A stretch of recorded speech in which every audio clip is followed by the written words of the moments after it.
in all fairness, on a scale of 1 to 10, if I were to rate this government, frankly, I would put it at maybe 2.5. That basically, and I'm saying that in all fairness. So guys, that rating coming from a northerner signifies only one thing: that APC government have done nothing for Nigerians. Imagine where APC government are not doing anything for the north, talk more of Nigeria as a whole, like the southeast and the south. This is coming from a northerner. That if he's to rate APC performance fairly, is 2.5 over 10. That is a massive failure. Like, it's not even 4 or 5, 2.5. That is a massive total failure, which show that APC government have done nothing in Nigeria. And again, somebody from the north will come out and tell me that power must remain in the north. That means the hunger have not gotten to us Nigerians. When we are hungry enough, then we can be able to use our number 6. Just watch to the end and then get your views and thoughts in the comment section. Because 2.5 is a failure. Are you saying this current government has failed? Yes, it has. My friend, people who earn, even somebody earning 500,000 naira in Nigeria today is a poor man. I mean, you look at a country where there are deliberate policies by a government that make it extremely difficult for people to eat, extremely difficult for small-scale businesses to thrive, extremely difficult for farmers to do what they want to do, extremely difficult for people to just survive. And yet we keep talking about achieving. The whole thought was that a government had the primary responsibility of making life better for its citizens. And I don't know of how many policies in this government has actually elevated the pathetic and subhuman, condition that most of Nigerians are living in. It is quite unfortunate. So yes, it has failed woefully. The government would always say that the reason why we are where we are now is as a result of the fuel subsidy removal. And it's going to take some time before things adjust. Now, do you think that the funds being recovered from the subsidy is being put into proper use? And how has that really trickled down to the common man? Because they would argue that if not that the fuel subsidy was removed, then Nigeria would have gotten way worse than it already is. That is a lie. And then to directly answer you, it will never trickle down to the masses. Whatever it is that is being recovered from the subsidy that has been removed basically serves the purpose of luxury for the kinds of politicians that we have. Okay? So, I mean, you and I could get into the Senate. We could drive, SUVs of 200 and something million. And then if anybody from the masses gets to enjoy it, possibly it will be the mistresses and the tiny PAs who basically act as pimps here and there. But to be very honest with you, yes, the removal of subsidy, and the truth of the matter is that when you set a policy, especially that which bites the masses, if it fails to yield any positive result over a period of 8 to 12 months, then it's a failure. All right, thank you very much, Ahmed. Thank you very much, Zariyi Yusuf. Pardon me. Thank you very much, Zariyi Yusuf. Thank you for joining us on the program. And Ahmed, thank you so much for joining us. Sadly, we're out of time. I know you still have a lot to say. Enjoy the rest of your day. Robin Mind continues after this break. Please stay with us.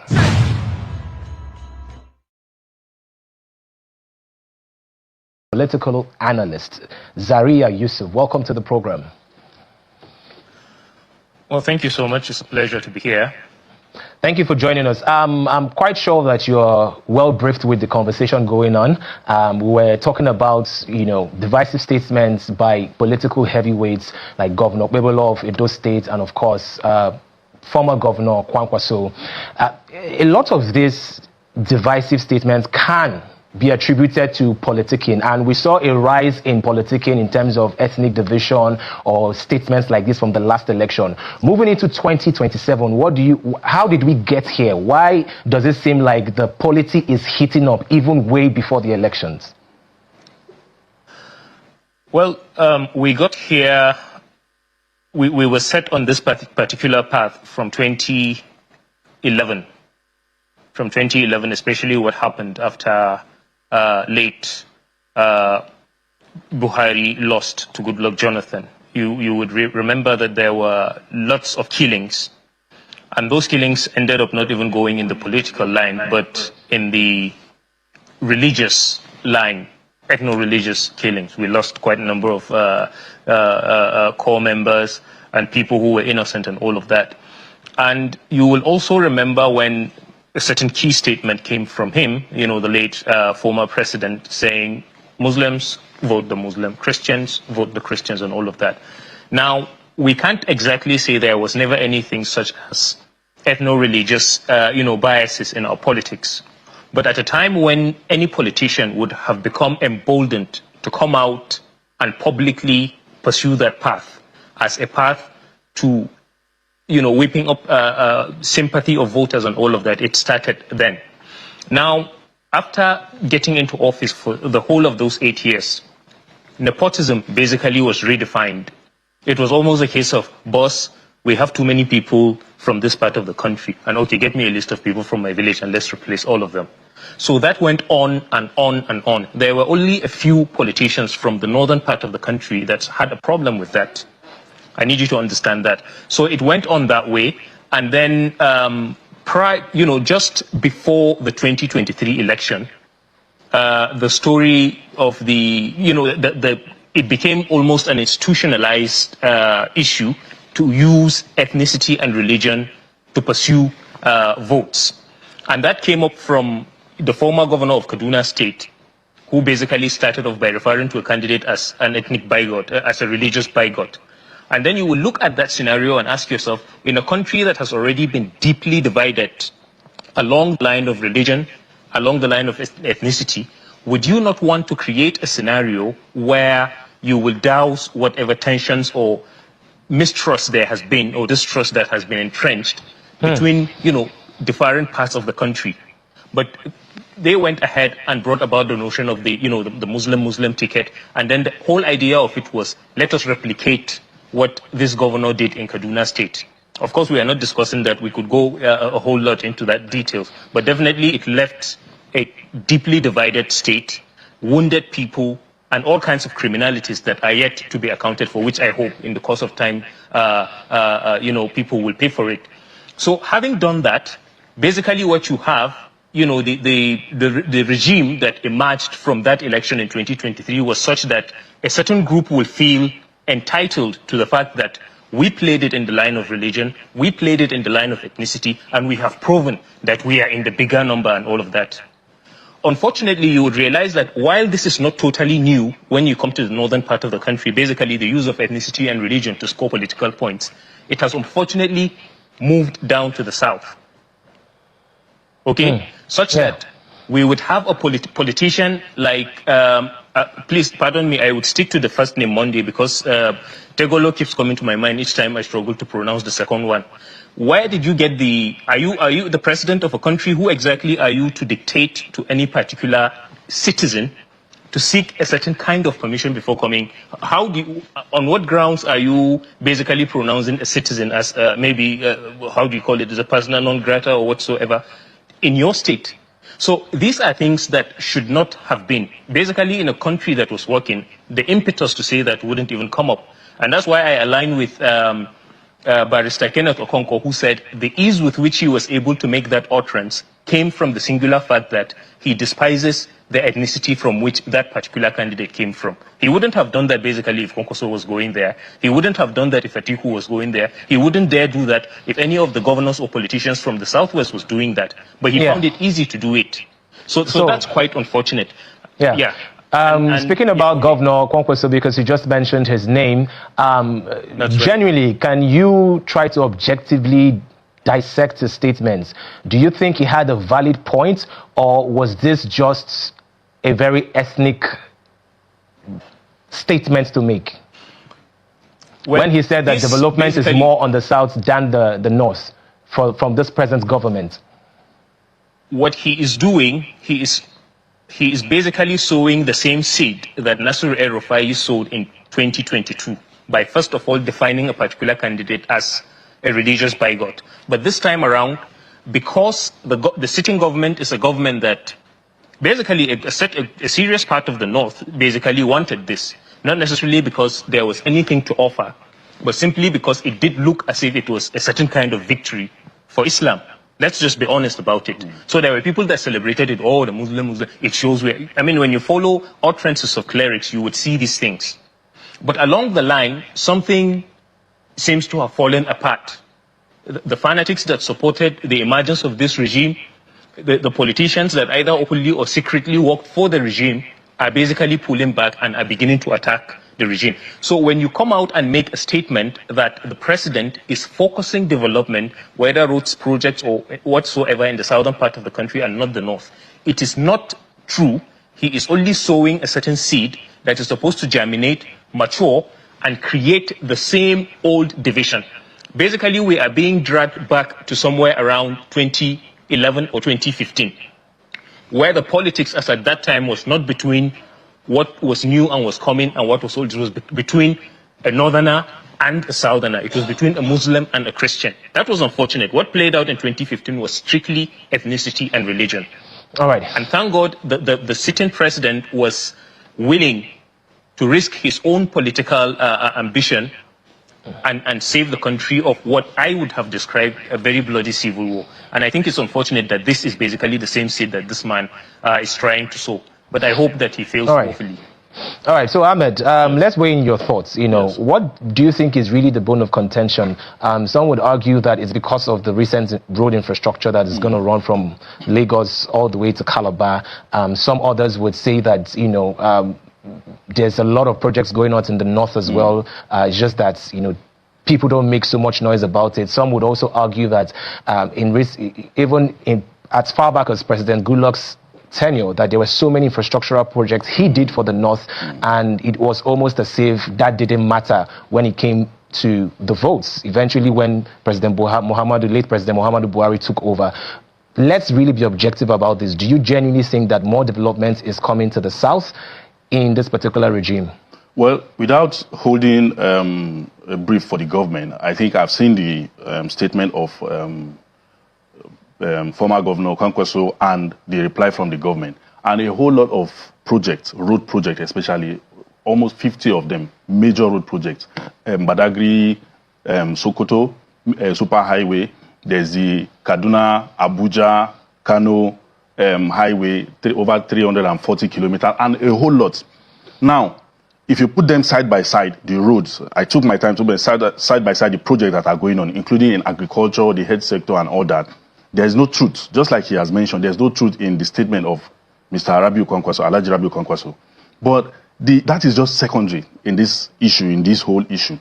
Now, there is a thin line, and we tend to confuse these things together, between weaponizing religion, and ethnicity. The two issues that happened, in fact, going back to 2015, like he mentioned, and the statement by Okpebolo, the governor of His Excellency, the governor of Edo State, and His Excellency, former Governor Rabiu Kwankwaso, are not in any way related to religion. We should not. This is a dangerous attempt to want to intertwine the two together. There are two separate things. Okpebolo is a Christian. Mr. Peter Obi is a Christian. Rabiu Kwankwaso is mentioning what he's mentioning, and we have a Muslim president and a Muslim vice president. So these are two different things entirely. And Rabiu Kwankwaso didn't mention it because it is he's not doing things on the Muslim side or something. He simply mentioned it not. These are two different things entirely. So I think we need to be very objective in separating these two things, and that does not in any way emanate or stem from the issue of Muslim tickets. There are two different conversations entirely. So I think we should not confuse them together and separate them. And with that, we'll be able to have a clear vision. So now it is very, very important for us not to attempt, for political leaders to stop attempting to weaponize ethnicity. This should exist amongst us. The ladies called, sorry for diverting over there. No, it's fine. We're so joyous about the victory. The goals that were scored, nobody said it was an Igbo goal or Rashida goal or anything. Everybody celebrated and we're all good for it. So it is quite unfortunate that while the young people are on the field, everywhere carrying the flag of this country in their effort to unite this country, some leaders are doing the direct opposite. And these are leaders that we should be learning from. People tend to take politics way beyond the way it should. or the way we should play it. So I feel that is what is causing the whole of this. We could sense there were excuses given here and there. You know, the Edo State governor said the governor came and for security clearance, and when he came, last time he came, he donated some money, and that money led to some friction and people died and all that. But that is not a way of going about it. From an executive governor of a state, the chief security officer of a state. It is not supposed to be a public announcement. It's supposed to be something that should be dealt with holistically in a proper manner. And the former governor Rabiu Kwankwaso is quite unfortunate because a lot of politicking is going on. But unfortunately, 2027 is still far away. It is not a crime. It is not inherently objectionable for a leader or for politicians to play politics or to criticize government. But we have to do it within the confines of the law and in a manner that it does not cost us the peace of this country. What he's saying is capable of igniting unrest in some places. You know, for people to feel like, okay, well, development is happening in the south, in the north is not. But all this still boils down to the fact that some things played out recently. The unfortunate passing of former President Muhammadu Buhari and that phenomenon about the 12 million Buhari northern votes and who is going to inherit what or not. So it's possibly one of the reasons why the former governor, the NNPP chieftain, Rabiu Kwankwaso, is making this kind of statement just to garner the northern followership. That is one. Secondly, you know, opposition, the attempts by or the effort of a ruling party or of government to sustain power or to retain power, to prevent opposition from taking power, and also the effort of the opposition to want to displace a sitting government should not cost us the peace of this country. Recently, the president did a lot. You know, after the passing of Buhari, he gained some northern sympathy as a result of the kind of last respect he gave to his predecessor. And there were some important appointments that were given to northerners. So these are good points for a politician, for a sitting government. But the attempt by someone in the opposition in the north to want to, you know, counter that might lead to statement like this. Just hold on to that thought. I know you have quite a lot to say. We also want to sample another opinion joining us from Abuja studio. The truth of the matter is that the northerners are correct. They are right, because all the money recovered from subsidy, where is it going to? It's not about removing subsidy. It's not about doing this one. Where is the money going to? That's the number one question that we need to be asking ourselves.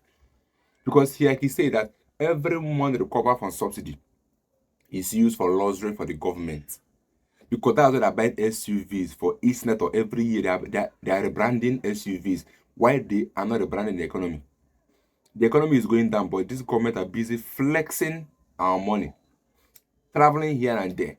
Because going for a checkup outside country you are wasting Nigerians' money. Because why didn't you invest those money in Nigeria and build a very good health care that the government or our leaders can go to for checkup, for proper checkup? But no. Instead, they will use the money, travel, enter plane, travel, go to outside country, pay thousands of dollars for checkup there.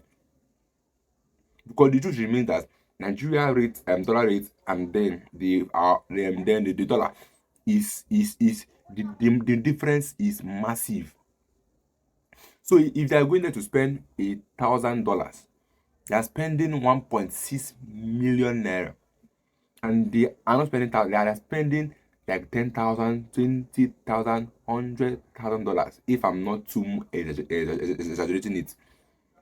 But you see that they're spending a lot of money of Nigerians outside country for checkup. Why can't they invest it in Nigeria?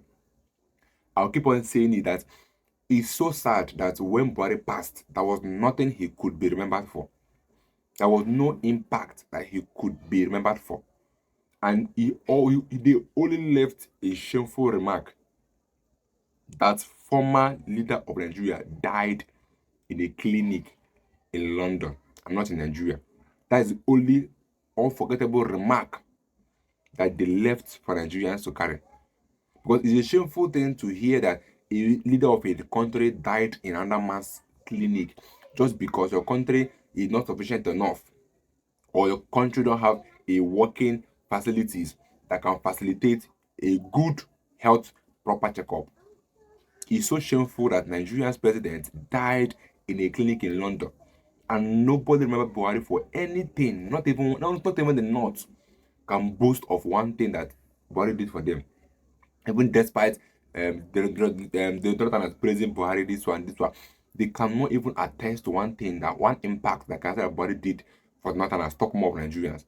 Same go down to this current APC now. You see that these people that came out to speak now are Northerners, rating the Tinubu government 2.5 because Tinubu have not done or have any impact in the life of Nigerians. Talk more of in the life of the so-called Northerners. Because the issue we have in Nigeria is tribalism, where someone will come out and say that he wants his brother to rule, knowing fully that his brother is not capable to deliver this country, but rather they want power to remain in their region, whereas the person is not doing anything.